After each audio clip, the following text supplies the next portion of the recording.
Excuse me? Yes. Welcome. It's nice to see a full house. I think this really concerns hopefully most of you as filmmakers, and also if you're not a filmmaker, it should be of your interest, because if the filmmakers do not earn a living, then we would be out of films, and that would be really a great loss. My name is Adriek van Nieuwhuis. I'm head of the industry office of IDFA, and it's my pleasure to welcome you, this beautiful panel. This session is made possible with the support, the financial support of the two desks, the Creative Europe Media Desk Flanders and the Netherlands. And they are sitting here, and after this session or this talk, they will offer you a drink. So even maybe it's very hard to survive in the landscape, they offer you at least a drink. So I would take advantage of that one. I want to give the floor to Rebecca Day, who will moderate this session. And I wish you an inspiring and also fruitful session, which hopefully help you to navigate this difficult topic. Thank you. Take it away, Rebecca.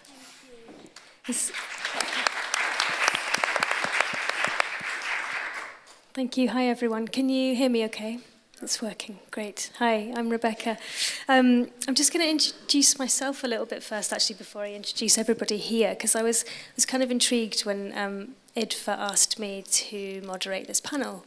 I'm working in sort of mental health and filmmaking now, so I thought, mental health and financing. And I realised that, I have been, since I launched this sort of an initiative to contribute to positive mental health in the film industry last year, I've spent much of my time talking about financing, lack of financing, and the effect that the way that we're working as filmmakers is having on our mental health. So actually it feels really special to be here, and quite important to be combining surviving as a filmmaker, and not just what that means in terms of how we're paying our bills, but also the impact that's having on us as people and as an industry. So I'm really pleased to be here. I'm joined by Markus Vetter. He is a German filmmaker who has been making films for 25 years now. 25 years now, yep. He was just explaining to me that he produces, he directs, he edits, you do the camera work on your films, and that is a necessity for survival as a filmmaker. He's going to leave slightly early today. Your film, The Forum, is premiering today at 5 o'clock, so he'll be running off to that. But for those of you, for other titles of his films, he's also made The Promise and The Forecaster and My Father the Turk and Cinema Janine and many, many others. You did also say to me that you make a film every year and a half as a necessity as well, but obviously because you're also drawn to lots of compelling storytelling and want to get these films out there. So thank you. So Markus is also going to be talking to us about a public statement that he made last June at Stuttgart Film Festival with a group of other filmmakers when they stood up to accept the awards for their film festivals. So we're going to talk a little bit more about that. We're also joined by Aliona van der Horst. You're based here in Amsterdam. Yep, you've made about 6 feature films now. How long have you been making films for? So 20 years. 20 years as well, okay. And in 2011, Aliona formed a collaborative of filmmakers. So it came out of a joint film that they all made together during Occupy Amsterdam. And then you continued to work as a collective called Docmakers. So we're going to look at that as a model and see if it's helping them to survive rather than working independently, because isolation and loneliness is also a massive issue for filmmakers, as well as the effect this has on our financial capabilities.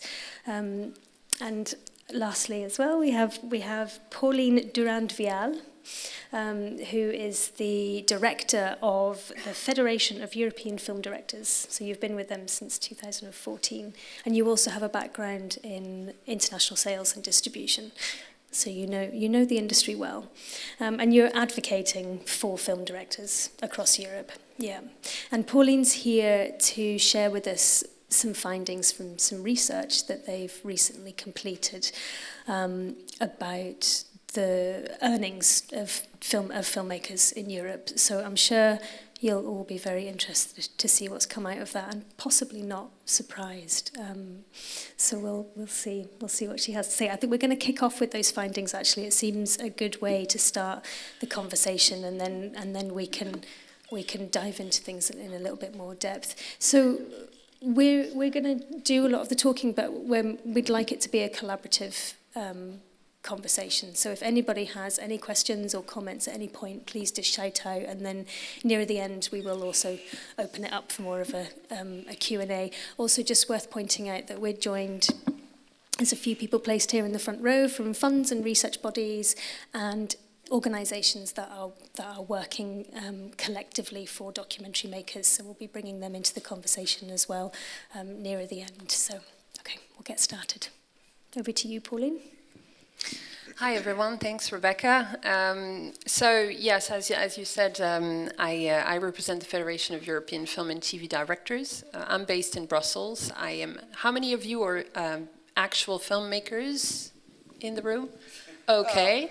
Well, hi, I'm your lobbyist in Brussels, so good to meet you all. And how many of you are also producers? Right, so that's quite a bit. So sometimes I'm not exactly on the same side, but most of the time we basically at FERA try and work to the best interest of the European audiovisual industry as a general thing, so we're not fully unobsessed by one category of issues. However, in 2014, when I arrived in FERA, we had in Brussels the first movements around a reform of European copyright, which touched to your author's rights. And obviously, we were interested in trying to make a few points on your behalf during that process. And one of the ways to do that for us was to come up with data. Because in my experience in Brussels, when you come with principles, people listen for 5 minutes and then they dismiss you politely. When you come with figures, it's slightly different, because then you can objectify the positions you're defending. And in particular, when it's about defending the interests of creators, there is a tendency, I think, to consider that what is actually a demand of a profession can be perceived as just a sort of mouvement d'humeur, as we say in French. That would be a sort of this moment of hysteria that takes a creator and just makes them go crazy about something, and then it will go away in 5 minutes. Well, you know, like me, you know that these are maybe the perception of certain policymakers sometimes, or certain people that you talk to in your families, but it's not the truth. And we do our best in FERA to try and overcome this sort of first reaction to the demands that we put on the table. One of the ways to do that, as I mentioned, is to come up with hard data. That's why we came up with this project of a European survey on the remuneration of audiovisual authors across Europe. So I'm not going to go into a lot of detail. So you'll see a few slides that I'm not going to describe very much. I have a few leaflets here, and you can refer to our website if you want to see in more details what we have in terms of data. The key findings are summarized here, but we have a 100-page study with a lot of details. And actually, we have a lot of data about remuneration now that we can go back to, which is what I've done for today, to look into documentary filmmakers' situation particularly. Now, basically, to give you a backdrop, our key findings basically draw up the picture of the median audiovisual author in Europe. That would be people who are screenwriters, film and TV directors, all together as a bulk. And this is the median audiovisual author in Europe. So as you can see, the total income is a median of 25,000 euros. Of that total income, only 19,000 euros come of their work as audiovisual authors, meaning screenwriting, directing, or other rights-generating activities like editing in Germany, for example. these levels of income are not very high. However, the people who are the median audiovisual author is still 46-year-old, so that's already somebody with quite a bit of experience with 16 years as an author. These are people who work a lot, 45 hours a week on average. So actually, we all know that can be a lot more depending on the stage you're at in a project, but that's an average. Statistics are not always super telling about reality. And we have a pretty significant majority of male audiovisual authors in the community in Europe, with 65% male and 36% female. Another interesting fact to put on the table for, especially for the European institutions, is that 85% of audiovisual authors in Europe are freelancing, meaning that they don't have access to social benefits, pension, health insurance, and employment the way an employee would, for example. And that's something that is clearly not obvious in the mind of people we talk to sometimes, and is a good fact to hammer in so that people understand what we're talking about here in terms of professional experience.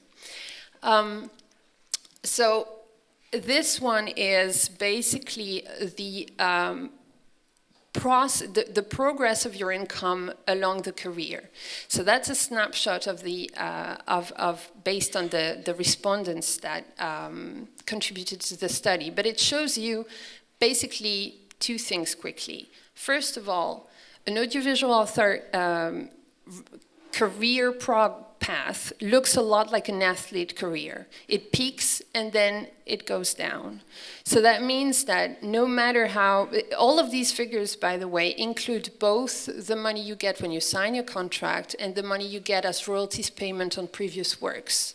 So it means that there is no compensation on the second phase, for example, by royalties payment that would make this curve a little less steep. Actually, if you were to look only at remuneration per contract, it would be steeper even on the second half of the graph. You can also see here pretty clearly the glass ceiling in terms of remuneration for women, with a pretty significant gap between the median female author and the median male author remuneration at the peak of their career. I'm going to skip through this quite quickly, but if you have any questions, feel free, of course. This graph shows you the proportion in your income as an audiovisual author between what you're paid at contract signature and what you get as royalties payment, for example, through your collecting society and secondary payments in general. So, as you can see, and pretty logically, the more experience you get, the more projects you have being broadcasted or shown out there, the more royalties you're going to get. Makes sense. However, you can also see that the proportion of primary payments is definitely logically in majority, and that would mean that if there was a serious problem to fix here, that would be the payment at contract signature, and not of course secondary payments are important, but they're not the bulk of what makes you able to survive or not in terms of income. Okay, this one maybe I will skip, but basically here you have a couple of facts that the respondents gave us in terms of perceiving, for example, 14% of people who are satisfied with job security. That makes sense. 74% respondents saying that as an author, their financial insecurity is huge. I think that's a pretty shocking figure, but it makes complete sense. I don't know if you have this feeling, but for me, from the people I talk to, it makes a lot of sense. However, you also have people who are very committed to their work. 83% of people saying that even though the life of an author is insecure, they wouldn't want to give it up. That basically paints you a picture of people who are completely in a very vulnerable position when they negotiate their contract, because you want to make that film, you want to make it happen, and if it's too complicated or if the financing of the film is insecure, then you're going to be ready to give up a lot and not think about your own survival, but think of the project first, which is both commendable but also a little bit terrible in terms of survival as an author from one year to the next and not from one project to the other. Okay, so to get to the actual documentary makers situation within the pool of respondents in that study. As you can see here, we've differentiated between cinema and TV for documentary. We were able to make these distinctions in the pool of respondents. What you can see here on this graph is that the median income of a documentary cinema maker is actually the lowest of the whole community. And then documentary for TV is slightly better, but still clearly in the red compared to the average of the whole community of audiovisual authors in Europe. I think that gives you an idea. So that's total income, including work that you do to survive, teaching, etc. That's pretty consistent with what we see in terms of your income as an audiovisual author, so excluding everything you do to survive, which is not directly relating to documentary filmmaking, which is pretty much the same picture with documentary makers for cinema and TV being quite in the lower income brackets here.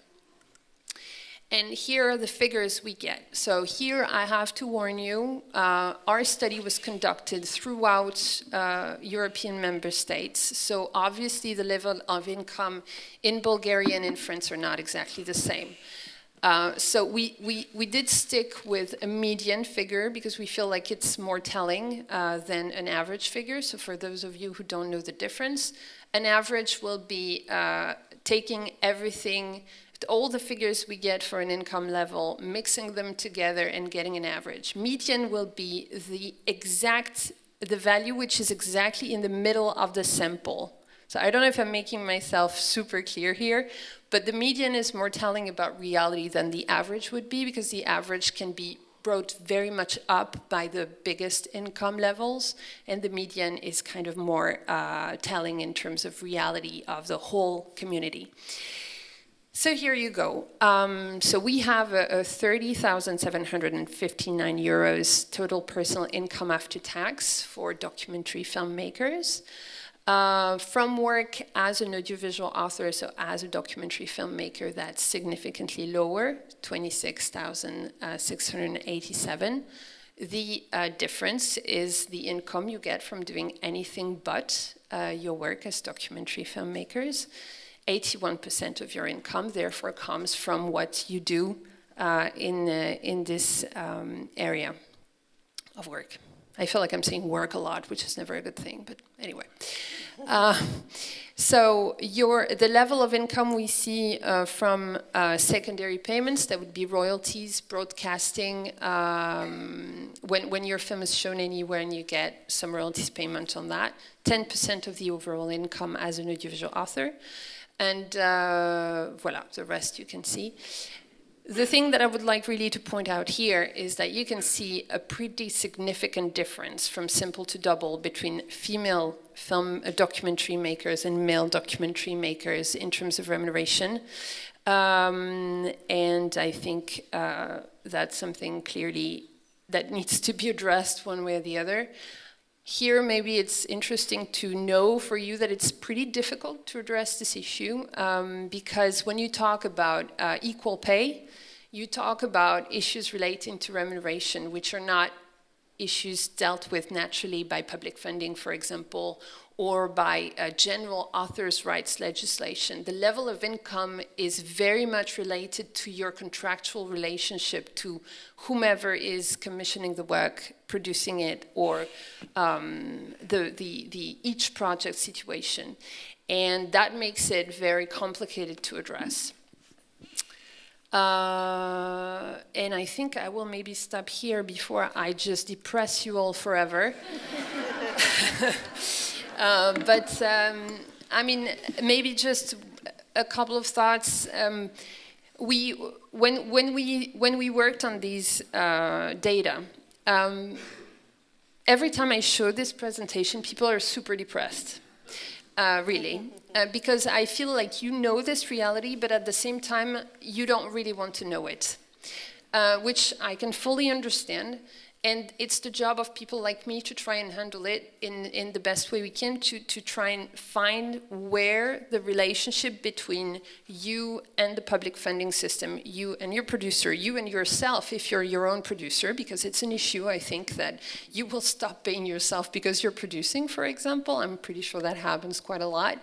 To find where it is that we can sort of adjust the balance. And figures tell a story, but I think the rest of the discussion here is actually much more important, to tell you about how this situation in terms of income relates to your work life, which is something that you should never compromise on, I think. Yeah, but, absolutely. I completely agree. And I'm sure many of you could kind of feel your own careers kind of highlighted in those figures there.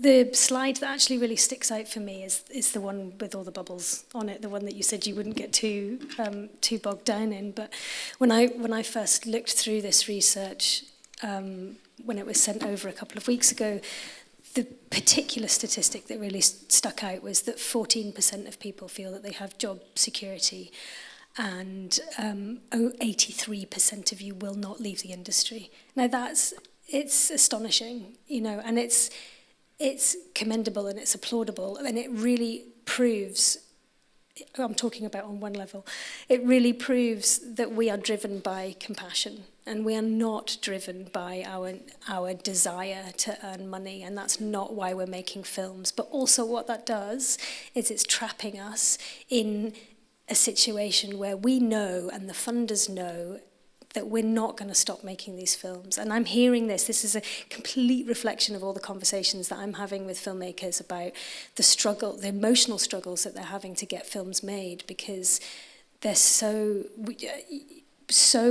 attached to the story and attached to the subject and the process of making the film, that the money side of things is secondary, and it comes last. And it's, you know, the challenge of trying to change that is incredibly hard. And one of the biggest things that's come out of the conversations for me, that I don't want to add to the depressing tone, but it's this feeling of self-worth that comes from, you know, the lack of financing that's attached to our projects. So I'm going to turn to Marcus here. It feels like a good time to bring you in, but this idea that your films are winning awards, you know, all over the world at many festivals, your films are doing really well, and you're still having to do all of these things to survive as a filmmaker, and it's not reflected in your financial situation. And what does that feel like as a filmmaker? You know, you can tell that your films are doing well, but you as a person, that has an impact over a long period of time. So with me, it's like that when I started making films, I thought that it's probably the quality of films. If you do really great films, you will be successful, or you will be rewarded in the end. But this I had to learn in a hard way, that that's not going to happen. Because, and I was working really for years, because I thought, if you have a great subject, a sign of a time subject, if everything is going well for your project, that then in the end you will get something back at the box office or wherever. And I was always positive. I thought it's just, you have just to have the right film at the right time. And it never happened. So you know that you're going into cinema, and you know you will have not more than 3,000 viewers. In Germany, for example, we have 80 million people, and in the end, 3,000 people are going to watch your film. Of course, I had also films when we had like 20 or 30,000 viewers, but that's an exception. So it came a moment of when I felt defeated. And that was actually with a film. I made a film about the financial crisis, which was called The Forecaster, and I was bankrupt afterwards. So that's when but I still had another film committed myself, which is the promise, which was also here at IDFA. And I had to keep making that film because I had all the financing in place, I had the shooting, I shot already everything, and I thought, because both films were playing in America, in the US, one in Virginia and the other in Philadelphia, so I thought it was a good shot because I could shoot both films at the same time in the US, and it didn't help me either. So I had to edit myself.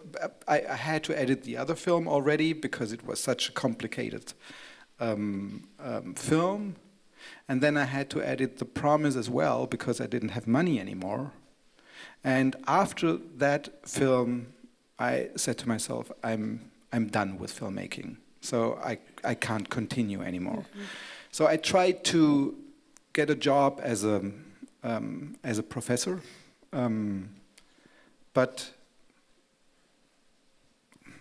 with the time, I thought it's not possible. I can't do that because, and here comes the biggest problem. What we have too much filmmakers. I mean, the quality of filmmaking is so high, it's so incredible. I was in the jury in the last 2 or 3 years, and the films I'm seeing there, they're so incredible. It's such a high quality of filmmaking that I, as a filmmaker, I always wonder, how can someone be able to do such a magnificent, great film? So you have so many directors and filmmakers who would do everything for the film, who would put themselves at risk, who would just die for a film almost. I mean, and here you have all those films, and we are competing between each other. So I'm jumping a little bit because also in the beginning, when I went to a festival and you was accepted at a festival like IDFA, it was a big success for yourself. Mm-hmm. But then later on, you were at the festival, but you had to win an award, and it was not just that you was invited at a festival. You had to win at that festival, and you could see it with your producers. They were so much longing for an award because otherwise they wouldn't be able to recoup that film. So all that together, I thought that's against art. That goes against everything what you are as an artist. And so it is a very depressing situation. But with me, and I will come back to it, I wanted to stop making films. And that's, and I did stop for 1 year, and then, in my case, a producer came to me, and he asked me if I would be ready to make a film, the film we now are having here, the forum at the festival. And I said, it's too complicated, that film. It's again a film which will cost you so much energy, and I was fighting against for 1 year.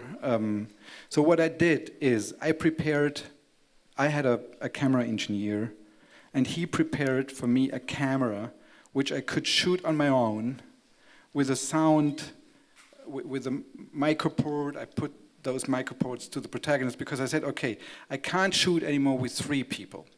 It's too risky as a producer because it costs so much. So I thought maybe it's better if you shoot alone or alone with one sound guy.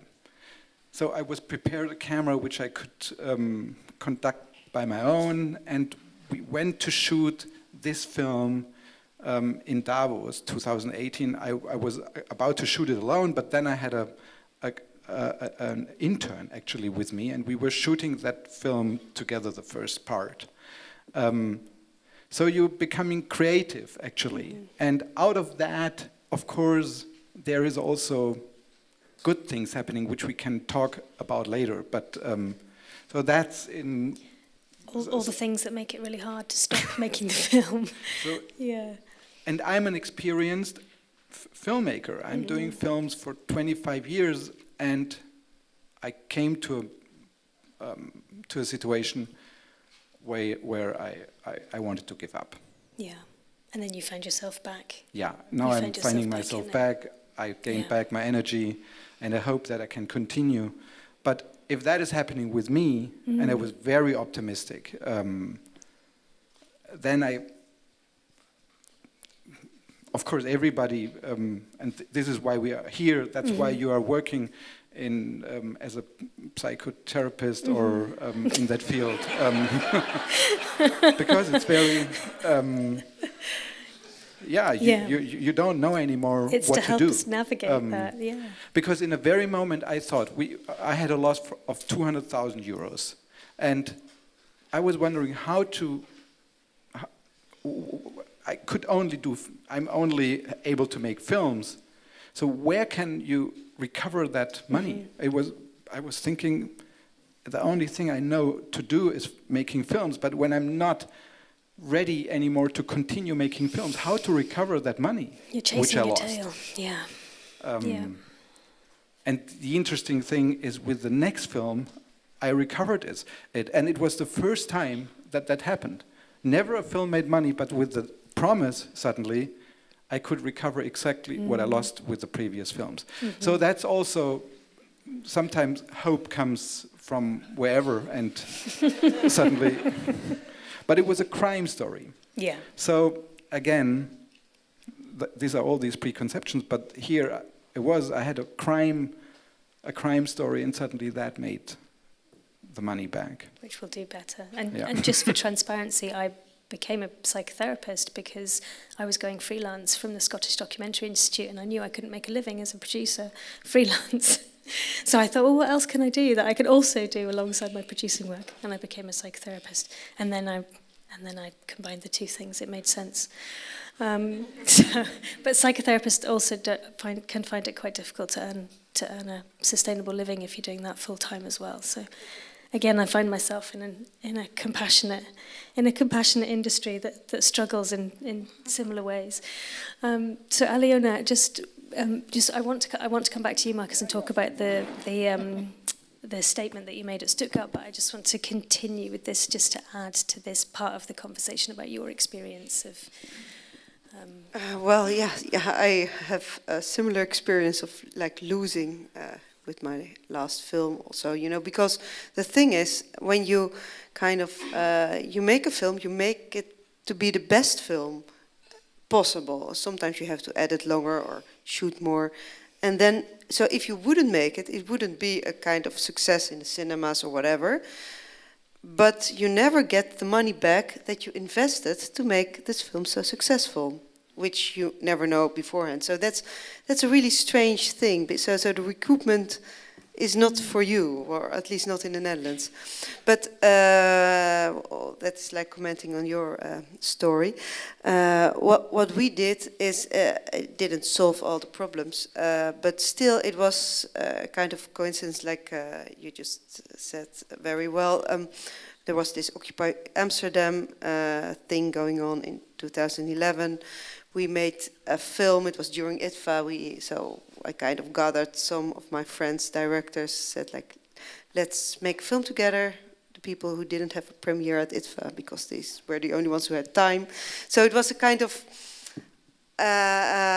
very an opportunity. And then we started to have we found out we could really work together very well.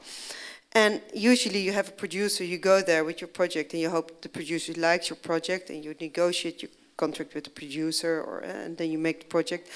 And we decided to do it the other way around. So we were 4 documentary filmmakers, 3 established, 1 more at the beginning.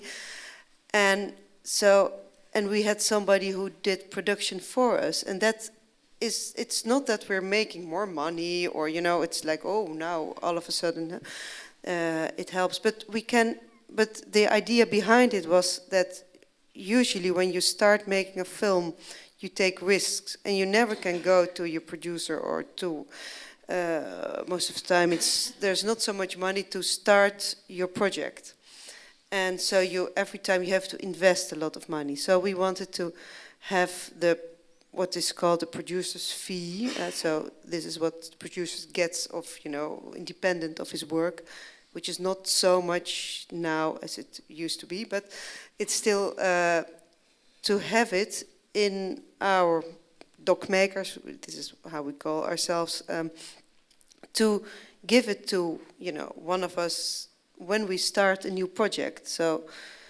this is a way of working, and we wanted also to have a kind of transparency. It's not so much that it was not like, oh, we have all such bad relationship with our producers. No, that was not the case.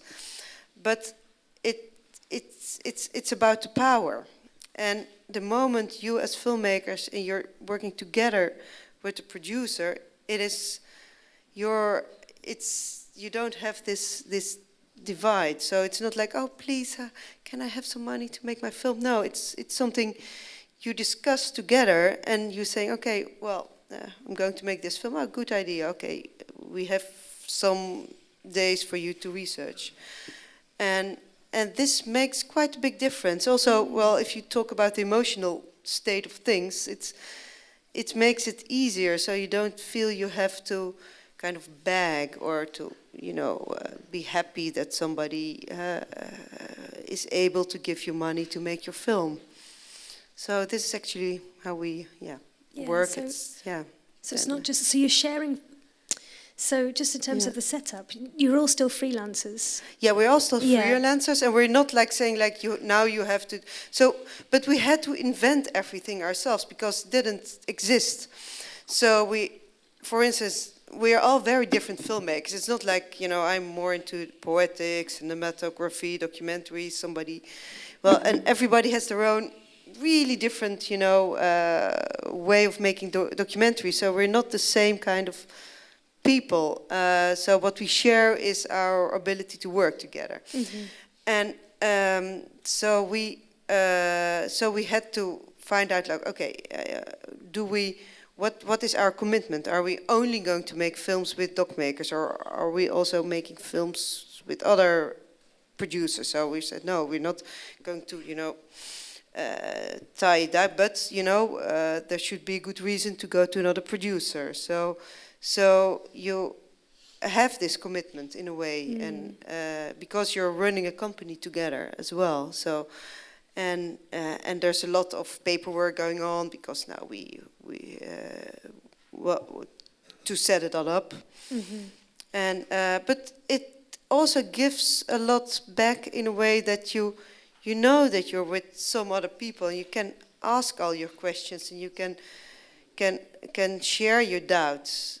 And because of the structure of having this company together, you feel a bit more secure in it. And that's not just financial security, that's the creative support that you can lend to each other, and the emotional support that you can lend to each other. That's also, Without, because we all feel very, documentary filmmakers, they're always very stubborn and very individualistic. So it doesn't work so much to say, like, now we all going to be here and only make films for Docmakers.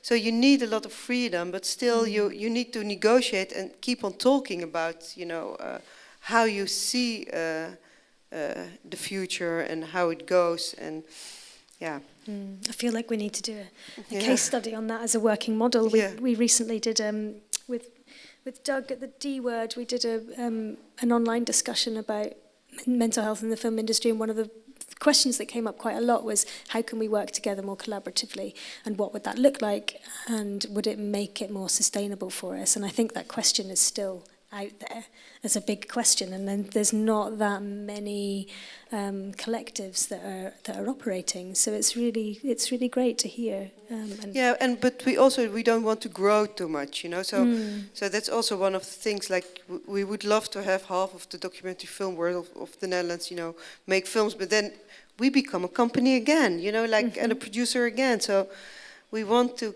keep it small, however, to be able to make the things we want to make. So the agenda is the same for everybody. Yeah. So Marcus, coming back to you and the statement. at Stuttgart. So it wasn't just you that stood up and No, that was the SWR Documentary Film Festival in June 2018, and we were 10 filmmakers who had their film in the final run to the award. And then we said, okay, we joined all the filmmakers, and we were asking ourselves, what are you earning actually? And it represents exactly what I saw here. This is what we are earning. So these were all really established filmmakers who are committing all their abilities into these films, and that's what they are earning: 25,000, 30,000, maybe 35,000 a year, if it's a lot. And we just said, okay, let's do a statement for the media, for the press, that they at least know it. How is the situation? And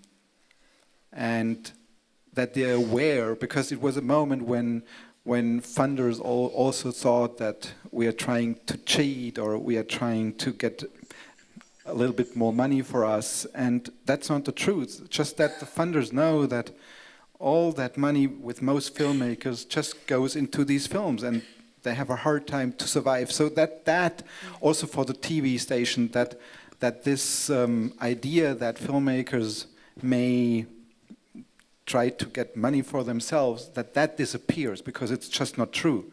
It's the opposite is true. That we don't have enough money because filmmaking is so complex, so difficult, so you can't calculate it really. I mean, that TV stations also know that a calculation, what is a calculation? I mean, it's a journey, and it's an open journey, and this is the risk in it. And it's exactly like you say, you cannot just stop at a moment. Then you're a bad filmmaker, because your film will not succeed. It's impossible. So you have to go until to the final. You have to make the final meters with your film. Otherwise, you would see it, and then what you then get is a bad reviews, and this is also very hard to swallow. I mean, if you have committed everything into your film, and because it's difficult, or your protagonist ambivalent, or whatsoever, and then suddenly you get criticized so hard. So you were working 2 years, and you weren't deliberately making a bad film. You wanted to make a good film, but some critiques they just they just spit out what they think about it. So we said, okay, that at least the journalists, the TV stations, the funders, they know our real situation, even though they may not be able to change so much, because there's maybe not enough slots. Funders have so much, so many people apply.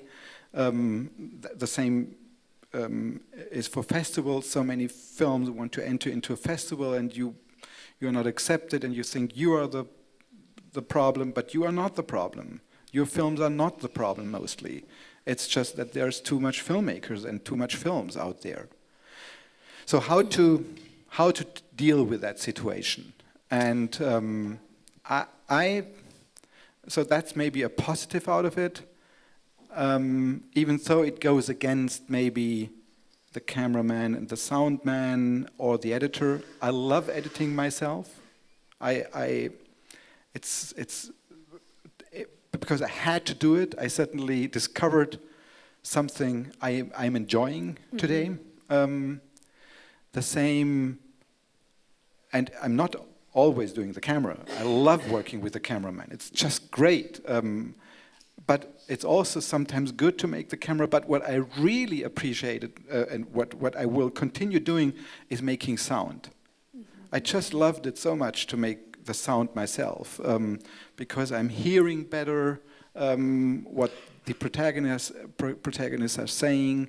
It's two person in a room is just great. You don't, if you're traveling, you can jump both into a taxi maybe or into the car with the protagonist. So you're saving a lot of money, but at the same time you're so small as a film team.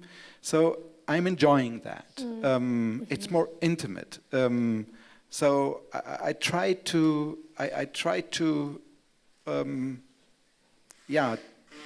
not only to save money, but to get something out of it. Well, we can definitely hear that it's not just about the money in it for you. You know, it's the process as well, and how much enjoyment you get from that process, for sure. Yeah, Pauline, I can see that you had something to add to. Yeah, it's so I've been hearing these stories in my job for quite some time now. It's been 10 years that I've been working for directors in France and in Brussels for the whole Europe, and it seems to me like there is one essential thing that is possible. It's to go from the individual situation of feeling this pressure and frankly to be in some sort of pain, to go into something more general where we can present this reality in a way which is understandable for public funding, for broadcasting, for producers know quite well about it because they sometimes and most of the time are in the same situation themselves. But I think this is an essential step to sort of move from the individual experience to recognize that it's a systemic problem that needs to be addressed as such, that it's not a problem of inadequacy as one individual creator, but it's something that the whole community is experiencing. And for me, one essential point that seems to be well understood once you've explained it is that risk-taking is not only financial in this sector. And for individual creators, there is a risk being taken when you develop a project, when you work hours and hours on an idea without being into, for example, a contractual situation where you're going to get money to develop your film. And these aspects of your work need to be put forward as a reality of your profession so that then we can move to a better understanding of the risk-taking in the whole sector and remember that individual creators take an enormous amount of risk, both financial, creative, and frankly, health-wise sometimes. And that once that reality is accepted both by you all as well as by the people who enter into contracts with you and who exploit your work, then we can find a better balance in negotiation, whatever the negotiation may be about, be it about your initial contract, the share of profit you're going to get if there is a success of the work. All these different kind of things that you are actually allowed to negotiate and that you should negotiate. You should feel empowered to do that because the risk you're taking is actually real for the whole profession, for the whole profession in a general scale. Yeah, you're absolutely right.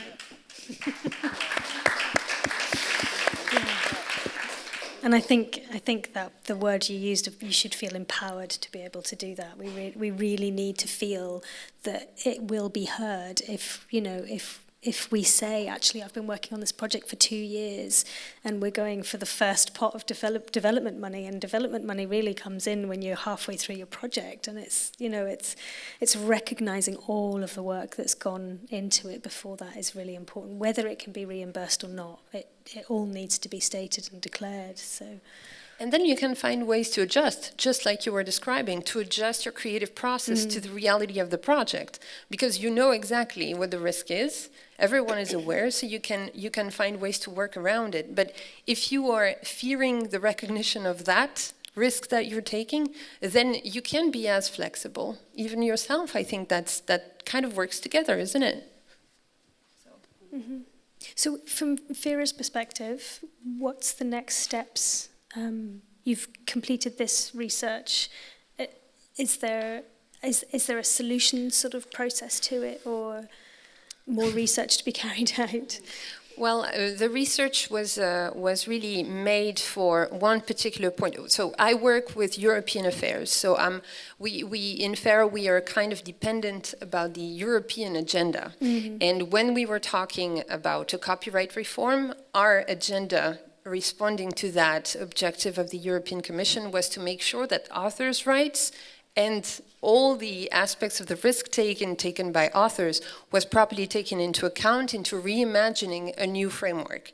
So that was relatively successful. I think it was actually quite okay, but there are other aspects that we can try and tackle in Brussels relating to working conditions, working status, because there is a trend in Brussels to discuss atypical workers as a sort of this growing trend of independent workers in society at large. Of course, it's for this industry, it's not something new. It's been around forever, but maybe in this general trend of understanding the sort of work relations better, we can move towards some kind of solution. I wouldn't presume. I mean, we don't have solution in Brussels. We handle things. It's a little bit different, but we do try and make sure that there is an understanding of the situation at ground level, so that Brussels doesn't intervene in a way which is completely contradictory with reality, and sort of provides guidelines for better understanding on authors' rights, on working conditions, on financing, on distribution, and the rise of online platforms and so on. So I wouldn't presume to provide any sort of solution at European level, not myself, but even as a community. Yeah. But I think we will try and reiterate the same exercise in 5 years, so that we start to have, let's say, an evolution of trends in terms of income, which can be visible, and pursue on that line. But it's part of a general exercise to bring to the fore issues that have been a little bit on the side for a long time now. Yeah, so that idea of having a better understanding of how everything's working, and hopefully solutions will come out of that. I mean, I know from, I'm getting some hands in the front here, so I'm just going to come to, so you both, I'll let you introduce yourselves, but you're doing research as well in a similar kind of area from the University of Brussels. Yes, indeed, together with my colleague. So I'm Eline Livemont from the Vrije Universiteit Brussel, working on documentary sector. And together with Willemien Sanders from Utrecht University, we conducted a study, a survey and some focus group interviews. And what you discussed is very, we really relate with our results. We have the same kind of issues on the table. And we really think that, I like already what has been said, that collaboration is something you could work on to begin with, already know what we're talking about. Like, doing this kind of research is very important to at least have some numbers. I also like it that because there is a lot of study on audiovisual industries, but not as much on the specificities of documentary. And so I really like it that you lighted out the results for documentary makers here. And I think the field of documentary makers and documentary producers in general really need more of this kind of research to already know what you have to fight for, put it on the table and organize yourself, like getting more professional to actually empower what you said that you need, like to be able to be empowered. So I just wanted to underline that.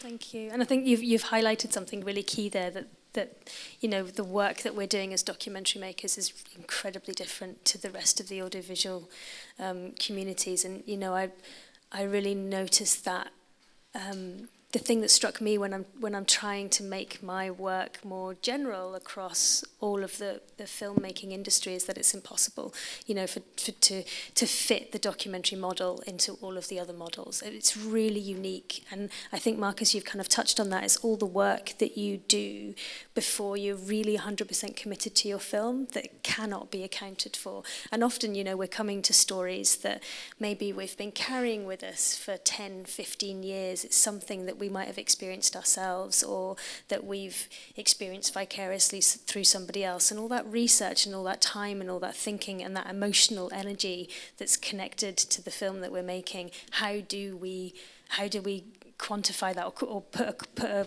you know, a sort of quality on that in terms of in terms of the financial remuneration, it's impossible, really, because the personal and the professional is so closely linked. So we only have 5 minutes, maybe 5 minutes left with you. I don't know if anybody has any questions for Marcus, or if you have anything else you want to add to that final point.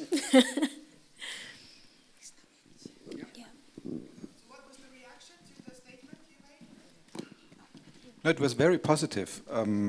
So all the media, all the press, they commented on that, and suddenly, yeah, it was a discussion. I mean, everybody knew that filmmakers, also the audience, everybody knew that we have this hard time, and I think we addressed the TV stations and the funders, that they make it more easy for us, just because often it's like that the selection process is getting more and more difficult, because you want to select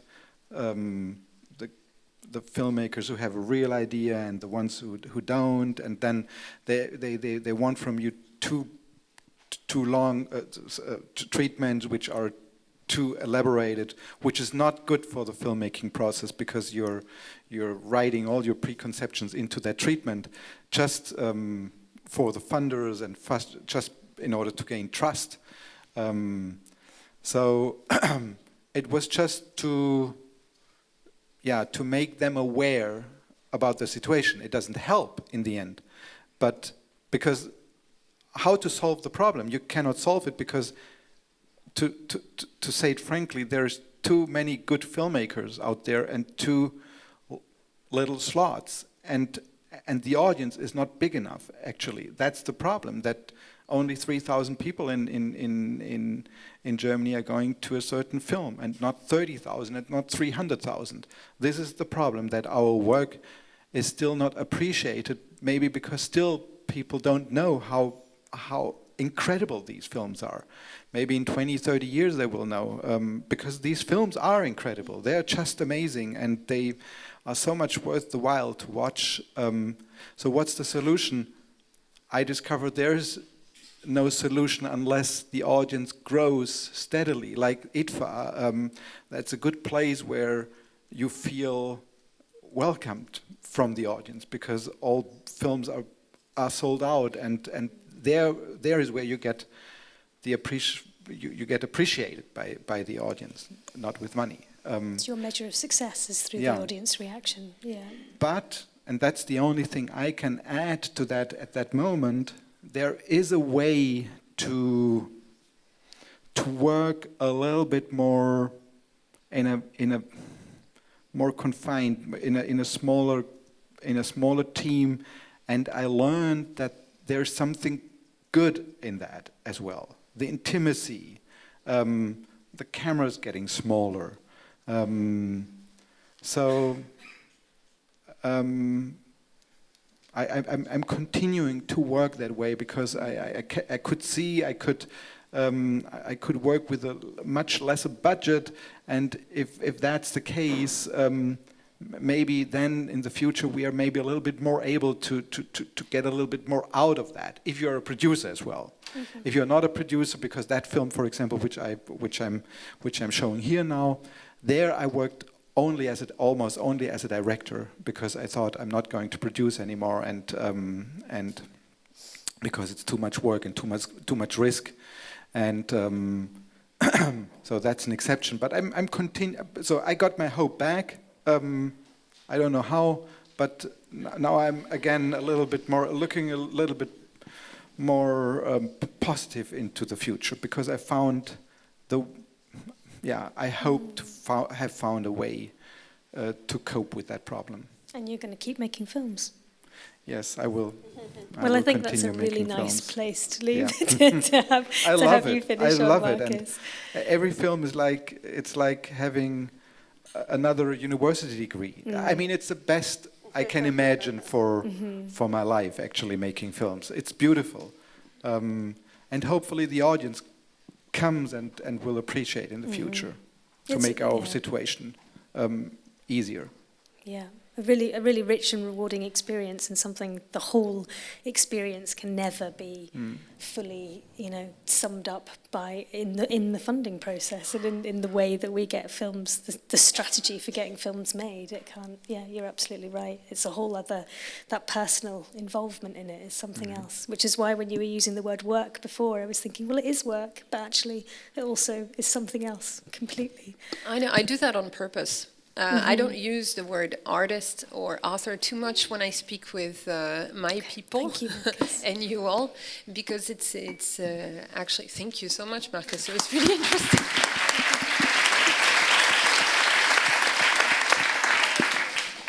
No, the idea is to actually make people challenge how they perceive themselves.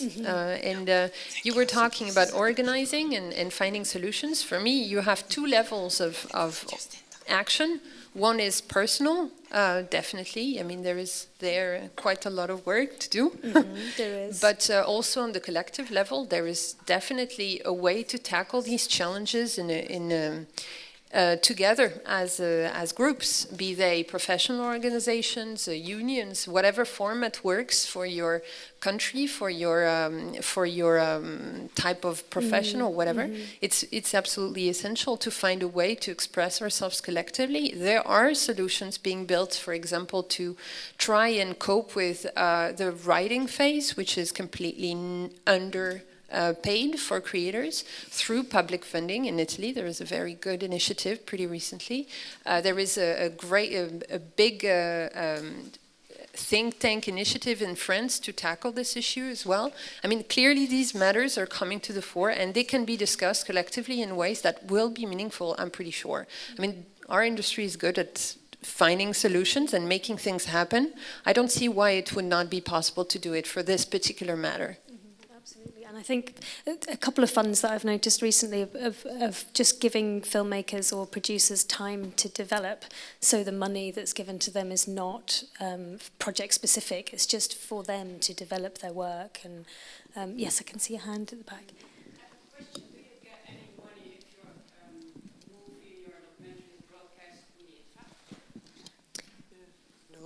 No. That's my answer. I mean, if it is sold out, that's what... Marcus said it's sold out, the IDFA. Everybody's very interested. Why don't you put some extra money for every seat and give it back to the documentary maker? It's a good question. It is a good question. Well, it's not always true because for the premiere it's like the custom is you don't get paid, but if you later send your film to festivals, then you can negotiate a fee of like €200 or something, 100 or whatever, and depending on it, and usually it's for the producer. So that's the other one. I have the experience that I could get a hotel, but I had to buy my own ticket to wherever. And I mean, it's nice to have your movie shown in foreign countries, but it doesn't help. No, not at all. No. And it doesn't help that we don't say anything about it. Well, that's true, yeah. And it's actually time that you cannot spend working on your next project, which will eventually lead to a contract and some pay. So in our research, the main areas that are completely underpaid and sometimes even not paid at all are the pre-writing phase before it starts to be development with a producer, and promotion. Those two areas are completely outside of the remuneration structure, and that's the and second that's an thing, issue. Because it's very easy to make educational material after your documentary is shown, and very much people are very happy that it is shown, and they want to do more. Not only show documentary, but do a bit of more in society. But you can't. Because in Holland, you lose all your rights if your film is broadcasted on television. So you don't have anything left. So I don't know, your 9 or 10% secondary payment. In Holland, you don't have it. No. Wow. Yes, sorry, I can see quite a few hands coming up. So I think what we'll do now is just start talking and see where we get to. So I'm just going to I'll come to you in a minute, Doug, if that's okay. Yeah. Well, but I think secondary payment is also FEFAM payment, so it's cable. So you get a bit so it's actually well, I think it was the previous industry talk. I wasn't there, but yeah. So you get something after the first time broadcast, and it's much more than it used to be, like 5 or 10 years ago. And after big fight with a lot of lawyers, finally, it's getting a bit better. Yeah. Can I say, yeah, I'm a Dutch producer, but also the chairwoman of the Dutch documentary producers in the Netherlands. And I have 2 things, and I think 2 positive things. First one is that we had a premiere at IDFA, I think 5 years ago, a feature-length international competition, and we had a distributor on board who negotiated a fee. So actually, for the premiere, you don't get any money because you buy out the whole venue. But they want to show it as much as possible, so even like 5 or even 6 screenings, and they negotiated a good fee for it. Of course, it first goes to the producer, but me as a producer, I share with my director. Almost 50-50, so there is some nuance in that. And another thing is that we did from the Dutch documentary producers, we did a similar survey as the one you were talking about, and it's all about data, and it's all about professionalize the industry. And we did the survey. We were lucky that our funds and our broadcaster noticed that the documentary producers and directors were struggling, so they wanted to collaborate on that and help us with that. So we did the survey, and it's all about the data. That's really good to mention again, because then you have a report and you can go up to your local government. And that's what we did. We took it to the Ministry of Culture. And it's basically, it helps you to make them aware. And of course, it's a long process. We're not there yet. But in the Netherlands, on a local stage, we managed to get a little bit more money for the producer and director in the budget. And it's all about awareness in the beginning. And collaboration, that's, I think, the most key word here.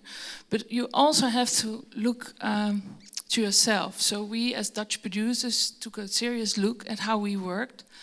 And the compassion, of course, is great. And we always think of the film first. But you also have to have a good, stable financial position. Otherwise, you can't work.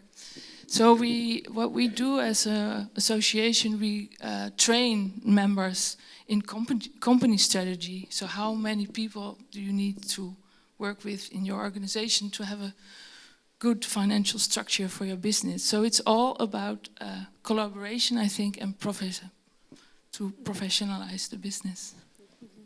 Absolutely, thank you. Yeah, that's it's really nice to hear 2 positive things, and you're absolutely right about the festival fees. You know, I have worked with a distributor as well on a project, and they're so much better at asking for screening fees, and it's an interesting thing. It comes down to confidence of filmmakers and producers about how we can say, actually, my film is worth €200 for you to screen it at your festival, and I would really appreciate if you could give us that. And they often do, unless they're a small struggling festival themselves. So it's just looking at the situation and seeing, being transparent and seeing what you can both work out. Yeah, and many festivals, they are really struggling so hard that, you know, it's me asking the producer not to ask for €200 because I rather have my film screened. So it's actually the other way around. Well, I think IDFA and some other major festivals is a different story, but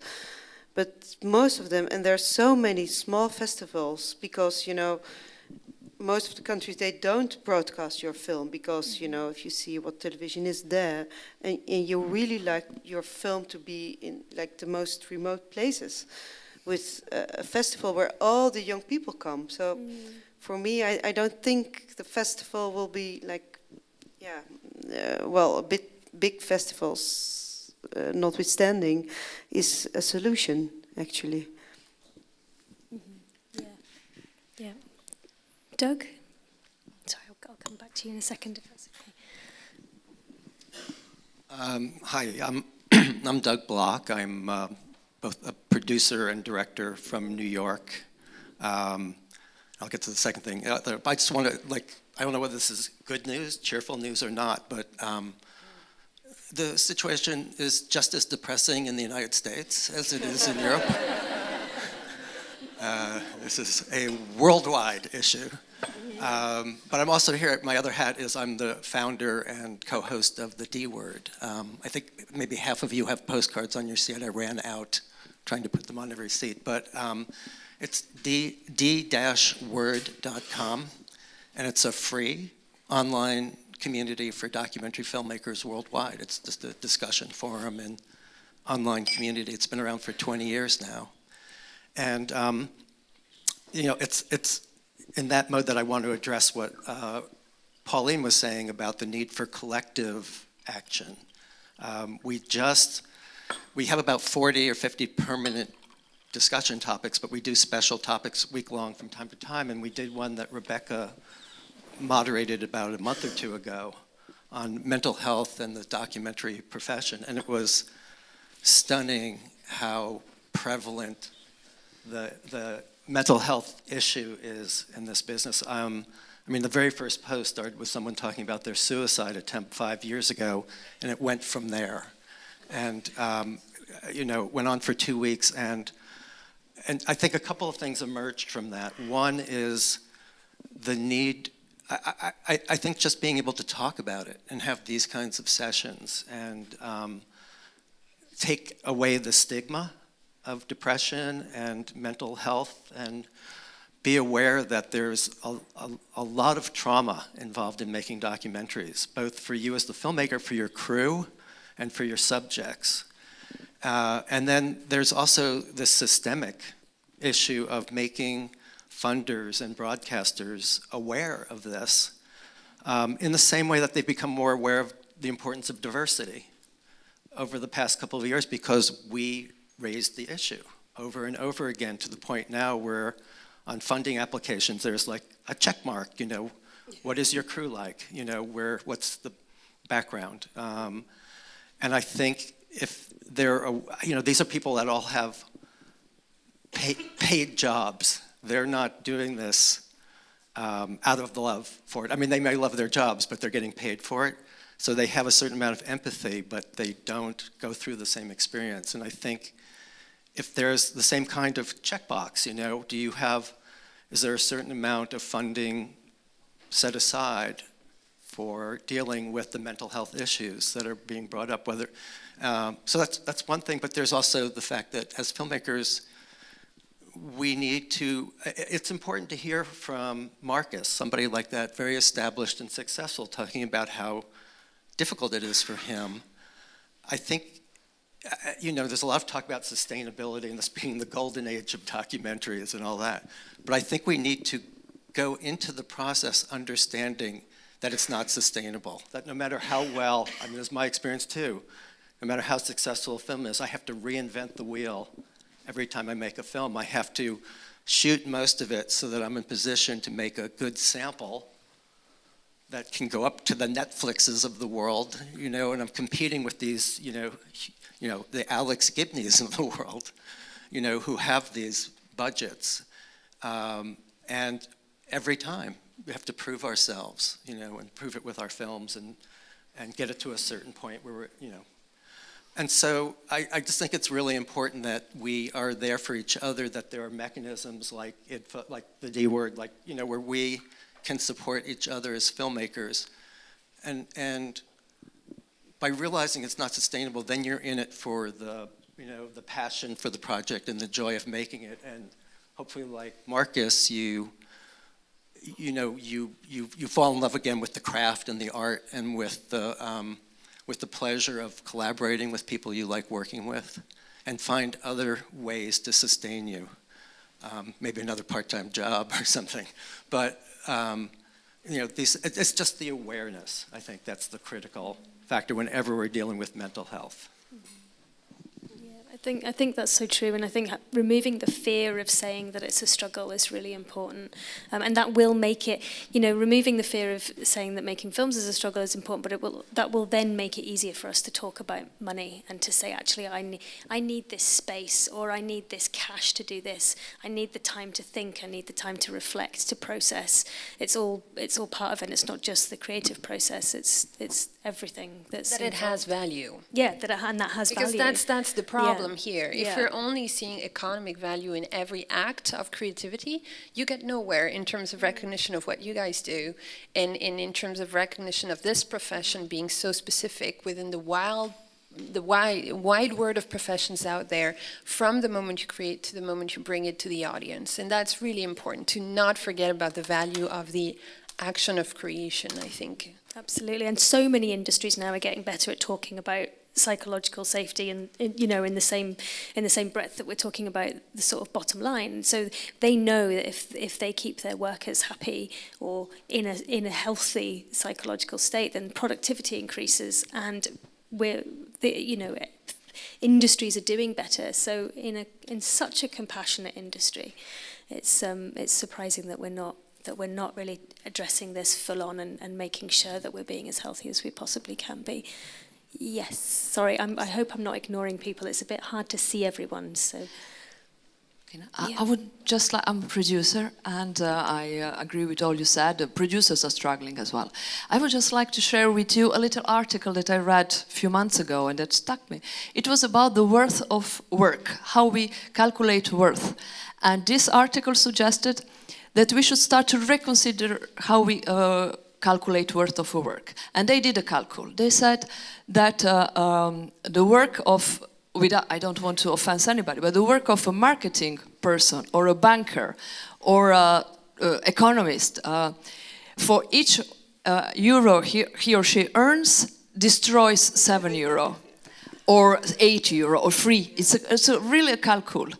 And a doctor, infirmier, or another, and I would put here documentaries as well, who are not in the entertainment business, but in the other kind of documentaries. So for each euro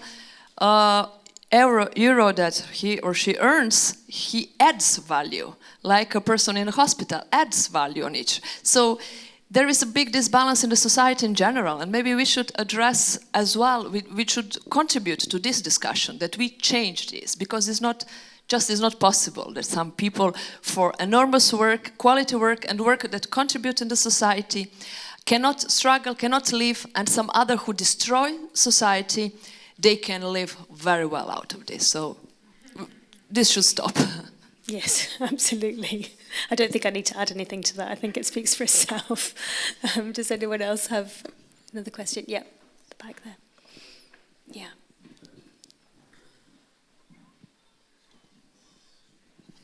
Hi, thank you for taking this issue seriously, of course. I think there's so many angles to talking about this.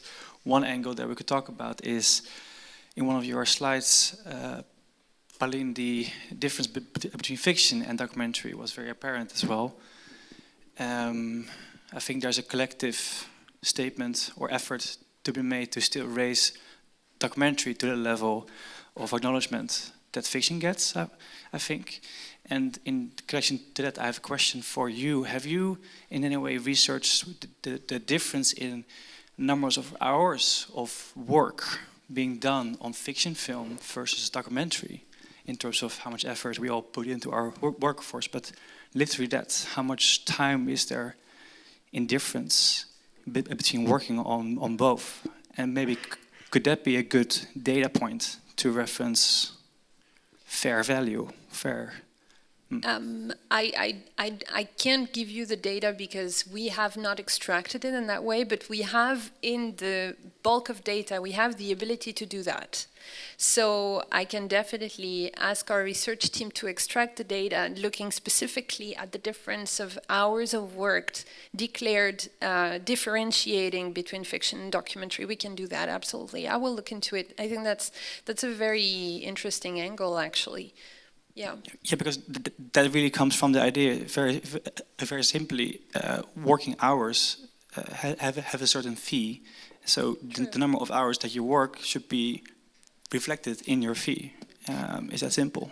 That's right. Actually, our Danish members have done a survey on remuneration as well, not specifically on documentary, mind you, but they've done exactly that. They've said, okay, let's forget about the remuneration per project. Let's look at the number of hours worked and the level of income in a contract, and compare the two to make a differentiation between what you negotiate at the contract stage and what you actually work on in time.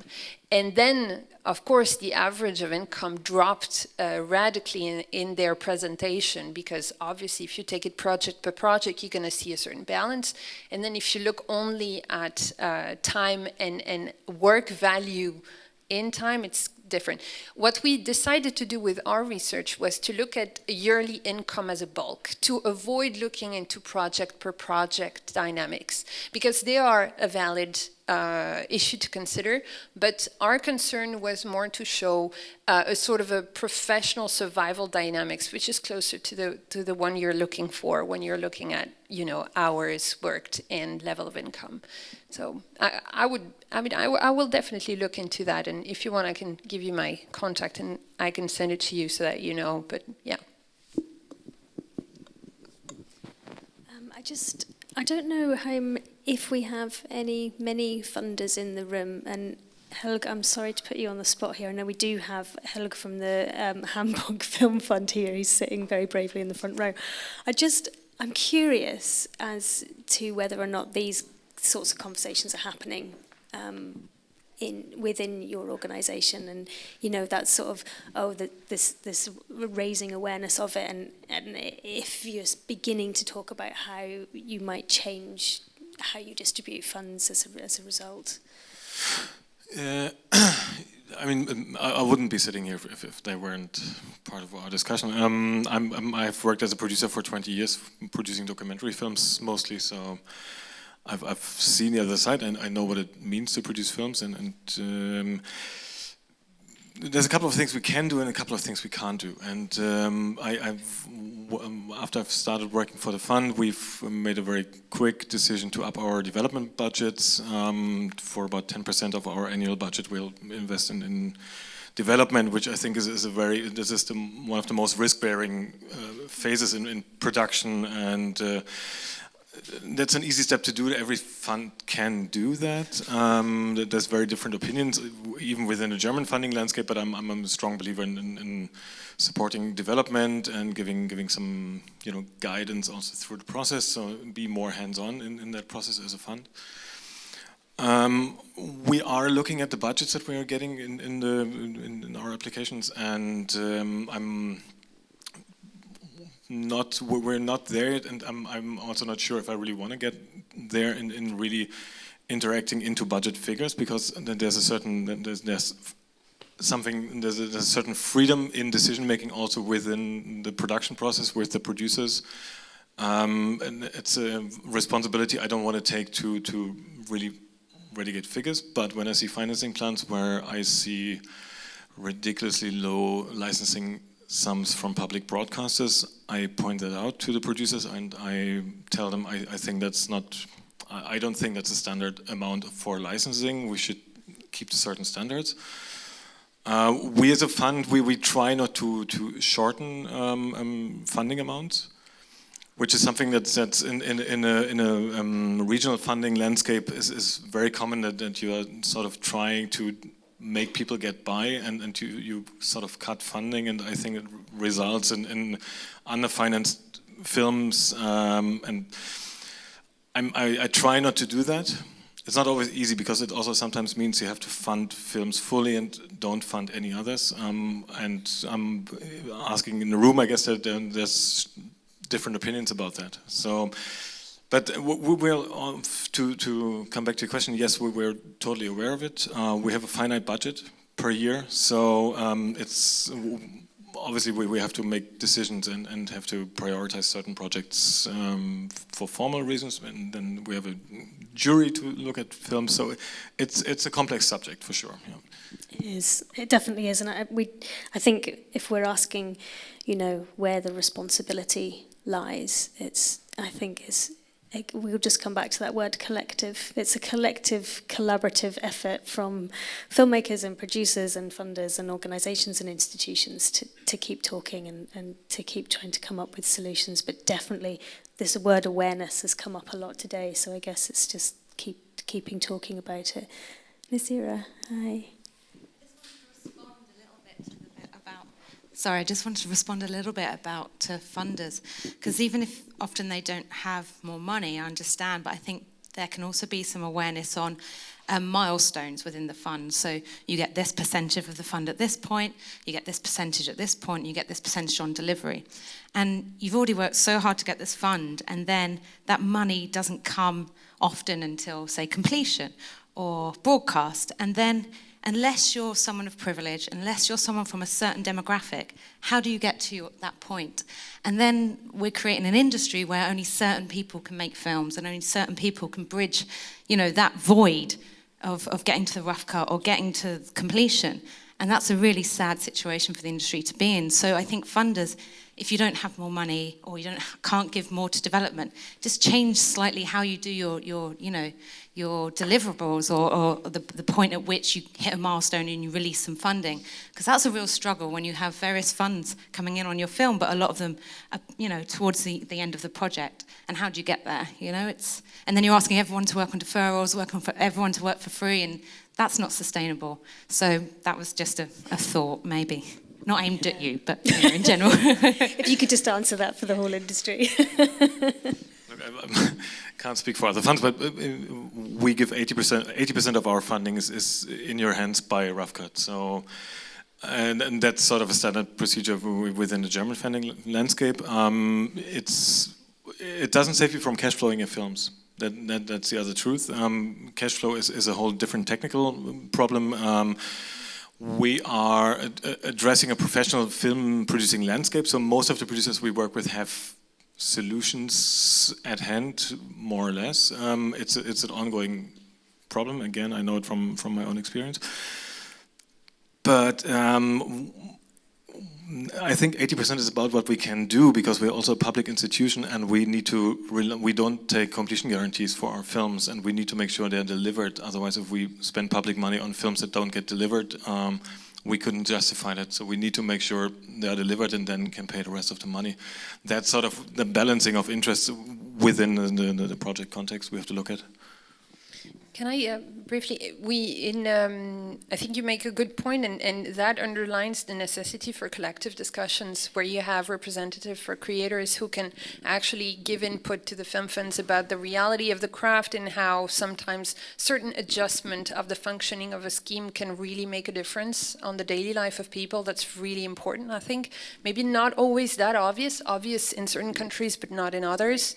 In Latin America, I can't remember which specific country, but the film public funding is related to fair remuneration and working conditions for people on the films that receive public funding. It's actually within the eligibility criteria, and there are sanctions attached to that. So, of course, it kind of depends where you are and how you perceive public money and a number of other things in your legislation at national level. But overall, the need for conversations about development and how that can be adjusted are not wasted. We've had the case at European level of a change of eligible costs within the development scheme of the media program, which put in a lot of pressure on producers who on the spot were not incentivized anymore to pay people for work on development which came before media money came into the account of the producer. So that was tiny and probably completely not on purpose, but the change in eligible costs structure made a pretty significant difference for the survival of people on a daily basis. So that's kind of what people like FERA is here for that. Your national organizations are here for that. But it's good to know that the public funding system is lending an ear to these issues, because I think sometimes it's not necessarily the case. Huh? Mm-hmm. Absolutely. That probably feels like a reasonably positive note to finish on, actually, because we've just gone over time a little bit. I'm sorry we couldn't get to everybody's questions, but thank you so much for coming, and thank you, Aliona and Pauline, for contributing to the discussion, and everybody in the room. Thanks very much.